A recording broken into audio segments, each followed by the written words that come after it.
পাশাপাশি দুইটা উইকেট, ডান পাশের উইকেটে হয়েছে প্রথম ওয়ানডে, বাম পাশের উইকেটটা তৈরি করা হচ্ছে দ্বিতীয় ওয়ানডের জন্য। প্রথম ওয়ানডের উইকেটটা একটু ক্লোজ লুকে দেখলে মনে হতে পারে কয়লার খনি, তবে এটাই নাকি মিরপুরের সহজাত রং। এতদিন এর ওপরে সোনালি রং ছিটিয়ে একরকম ধোকাই নাকি দেওয়া হয়েছে সবাইকে। ওই যে কিছুক্ষণ খেলা হলেই তো বেরিয়ে আসতো উইকেটের আসল রংটা, অর্থাৎ সবই ছিল মরিচিকা।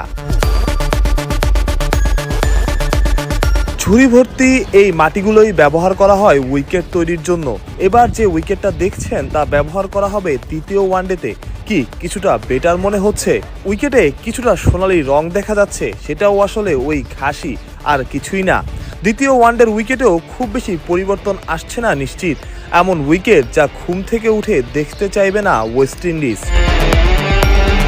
টনি হ্যামিং নিজেই উইকেটে রোল করছেন। এই কিউরেটরকে বিবেচনা করা হয় দুনিয়ার সেরা কিউরেটরদের একজন হিসেবে। প্রশ্ন আসতে পারে, হ্যামিং এর উইকেটের কেন এমন বেহাল দশা?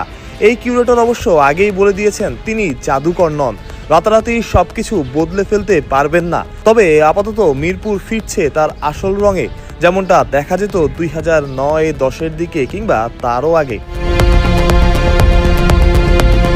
টনি হ্যামিংকে মিরপুরে ব্যস্তই দেখা গেল। ওয়েস্ট ইন্ডিজের বিপক্ষে এই সিরিজের প্রতিটা ম্যাচ জেতা বাংলাদেশের খুব প্রয়োজন বিশ্বকাপে সরাসরি খেলার জন্য। তাই হ্যামিংকে আসলে দোষ দেওয়া যাচ্ছে না, সবকিছু তো আর তার হাতে নাই।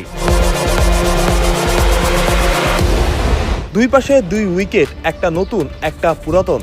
বাম পাশের উইকেটটাও দ্বিতীয় ওয়ানডের মাঝামাঝি সময়ে হয়ে যেতে পারে ডান পাশের উইকেটটার মতো। এটাই এডিটিং না, এডিটিং নয়, এটাই আসলে বাস্তবতা।